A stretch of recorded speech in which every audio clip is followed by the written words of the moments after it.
వాటి మరొక బ్రేకింగ్ చూస్తున్నాం. డ్రగ్స్ కేసులో విచారణకు హాజరైనటువంటి డైరెక్టర్ క్రిష్ తాను హోటల్లో కేవలం అరగంట మాత్రమే ఉన్నానంటూ కూడా ఇచ్చినటువంటి స్టేట్మెంట్ లో పేర్కొన్నారు. తనకు డ్రగ్స్ తీసుకునే అలవాటు లేదన్న ఆయన తాను కేవలం తన స్నేహితుడు చరణ్ ను కలవడానికి మాత్రమే హోటల్ కు వెళ్లినట్లుగా పోలీసులకు చెప్పారు. మరోవైపు ఈ కేసులో విచారణను ముమ్మరం చేసిన పోలీసులు డ్రగ్స్ టెస్టుల కోసం క్రిష్ బ్లడ్ అదేవిధంగా యూరిన్ శాంపిల్స్ ను ల్యాబ్ కు పంపారు. అయితే యూరిన్ టెస్ట్ లో నెగిటివ్ రిపోర్ట్ వచ్చింది. బ్లడ్ రిపోర్ట్ ఈ రోజు సాయంత్రం వరకు రానుంది. అయితే రిపోర్ట్స్ లో నెగిటివ్ వచ్చినా సాక్షి కింద క్రిష్ ను మరోసారి విచారణకు పోలీసులు పిలువనున్నారు.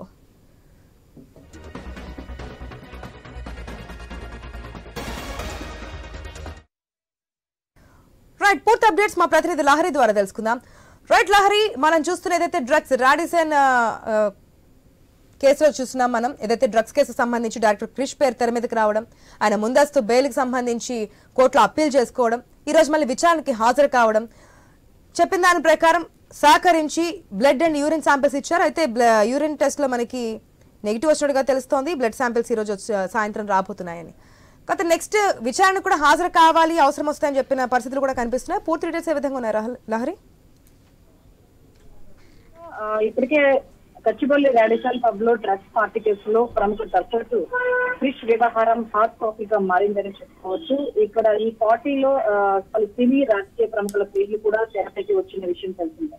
అయితే ప్రస్తుతం అయితే క్రిష్ ని పోలీసులు విచారణకు హాజరయ్యారు. అరగంటను మాత్రమే హోటల్లో ఉన్నాను, అక్కడ వాళ్ళ స్నేహితుడు కలవడానికి చరణ్ ని కలిసేందుకు మాత్రమే వెళ్ళాను, అక్కడ ఎలాంటి డ్రగ్స్ నేను తీసుకోలేదని చెప్పేసి పోలీసులకు తెలపడం జరిగింది. కానీ తను యథావిధిగానే పోలీసులు విచారణకి పిలిచినప్పుడు మాత్రము క్రిష్ కాస్త ఆలస్యంగానే విచారణకు వెళ్ళినట్టు తెలుస్తుంది. అంటే కోర్టులో తను మన మంజూరు తెలుసుకోవాలని చెప్పేసి కూడా అక్కడ కోర్టును ఆశ్రయించడం జరిగింది. అంటే మొదటిగా మనం చూసుకున్నట్లయితే తప్పించుకునే ప్రయత్నం చేశారని అనుకోవచ్చు మొదటిగా. ఎందుకంటే నేరుగా పోలీసుల దగ్గరికి విచారణకు అటెండ్ అవ్వకుండా కోర్టులో తను పిటిషన్ దాఖలు చేయడం, ఇదంతా చూసుకున్నట్లయితే కొంచెం ఆలోచించాల్సిన విషయమే అనిపిస్తుంది. కానీ ఇప్పుడు ప్రస్తుతం అయితే పోలీసుల విచారణలో అయితే స్టేట్మెంట్ లో అయితే క్రిష్ ఎలాంటి డ్రగ్స్ తీసుకోలేదు,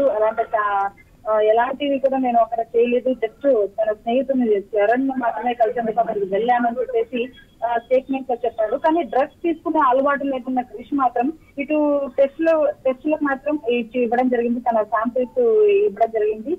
బ్లడ్ యూరిన్ శాంపిల్స్ అయితే ల్యాబ్ కి పంపించారు. ఈ యూరిన్ టెస్ట్ లో మాత్రము ఎలాంటి పాజిటివ్ యూరిన్ టెస్ట్ మాత్రం నెగిటివ్ రిపోర్ట్ రావడం జరిగింది. ఇప్పుడు ప్రెసెంట్ అయితే బ్లడ్ టెస్ట్ మాత్రం రావడం జరిగింది. ఆ బ్లడ్ టెస్ట్ లో పాజిటివ్ వస్తే మాత్రం అరెస్ట్ చేసే ఛాన్స్ ఉందంటున్నారు పోలీసులు. ఒకవేళ ఇవాళ రానున్న బ్లడ్ రిపోర్ట్ లో ఏం వస్తుంది అనేది మాత్రం కొంచెం ఆసక్తికరంగా ఉందని చెప్పుకోవచ్చు. ఒకవేళ నెగిటివ్ వచ్చినా కూడా ఇక్కడ పబ్ లో ఏదైతే జరిగిందో అక్కడ డ్రగ్స్ కేసులో ఇతను సాక్షి కింద మరోసారి విచారణకు మాత్రం పిలుస్తామని చెప్పేసి ఈ పోలీసులు తెలపడం జరిగింది. సో మొత్తం అయితే రాడిసన్ హోటల్ డ్రగ్స్ కేసులో అయితే ఎవరెవరు ఉన్నారు, ఇటు రాజకీయ ప్రముఖుల పేర్లు, సినీ ప్రముఖుల పేర్లు, అందరి పేర్లు కూడా బయటకు వచ్చాయి. కొన్ని పేర్లు గుర్తుగా ఉన్నాయి. పోలీసులు కృష్ణ విచారించిన సందర్భంలో ఇంకెవరైనా పేర్లు బయటపడడం కానీ, ఆ రోజు ఇంకా ఎవరైనా అక్కడ చూసిన సందర్భాలు కానీ చెప్పడం జరిగిందా? ఎందుకంటే విచారణలో చాలా క్వశ్చన్స్ అయితే అడుగుతుంటారు పోలీసులు, దాదాపు అరగంట పాటు క్వశ్చన్ చేసినట్టు తెలుస్తుంది కదా.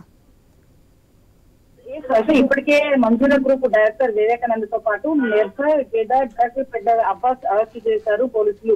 వారి ఫోన్ డేటా లావాదేవీలు ఆధారంగా కూడా కొంతమంది వివరాలు కూడా సేకరించడం జరిగింది. అయితే బుధవారం వివేకానంద్ డ్రైవర్ ప్రవీణ్ ను కూడా అదుపులోకి తీసుకోవడం జరిగింది. ఇటు అబ్బాస్ రకరకాల మార్కులు కూడా కొకైన్ ని తెచ్చి డ్రైవర్ ప్రవీణ్ కు ఇచ్చినట్టు దర్యాప్తులో కూడా ఇప్పటికే వెల్లడైంది. ఆ తర్వాత ప్రవీణ్ వివేకానంద్ కు ఇచ్చేవాడు. ప్రవీణ్ అబ్బాస్ ల మధ్య కూడా నగదు లావాదేవీలు కూడా పోలీసులు గుర్తించడం జరిగింది. ఇటు వివేకానంద్ ఇచ్చిన వాంగ్మూలం ఆధారంగానే క్రిష్ పేరును నిందితుడిగా చేశారు ఇటు పోలీసులు కూడా. దీంతోనే అంటే వివేకానంద్ ఇచ్చిన వాంగ్మూల ఆధారంగానే పోలీసులు క్రిష్ ని నిందితుడిగా చేర్చడం జరిగింది. అదే విధంగా విచారణ కూడా ఇటు పిలవడం జరిగింది. ఆ విచారణలో భాగంగానే ఇప్పుడు క్రిష్ ని బ్లడ్ శాంపిల్స్ కావచ్చు, యూరిన్ శాంపిల్స్ కావచ్చు తీసుకోవడం జరిగింది. యూరిన్ శాంపిల్స్ లో మాత్రం నెగిటివ్ రావడం జరిగింది. బ్లడ్ శాంపిల్ మాత్రం బ్లడ్ శాంపిల్ వచ్చిన తర్వాత ఒకవేళ పాజిటివ్ వస్తే మాత్రం కేసు పెడతాము, లేకపోతే కేసులో తీసుకుంటాము. ఒకవేళ నెగిటివ్ వస్తే మాత్రం సాక్ష్యం కింద అతను తీసుకుంటామని చెప్పేసి ఇప్పుడు వివరణ ఇవ్వడం జరిగింది. ఆశ. Right Lahari, thanks for the update.